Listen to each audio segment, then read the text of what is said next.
Now, if you think money is the root of all evil, then you have come to the wrong place. Because money is made by creating value for the world and solving problems. Then you should make more money by creating value and solving problems. Because when you got money, you got freedom.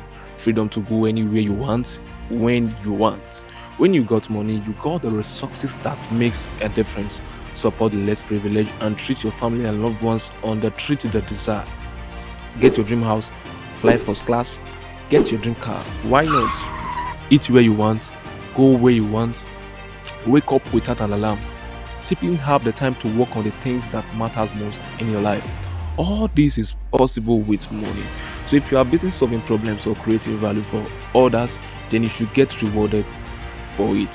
So that's what this community is built for. It's all about building your business, making impact, and having influence in your field. So go make money so you can make a positive impact in your world. You got this.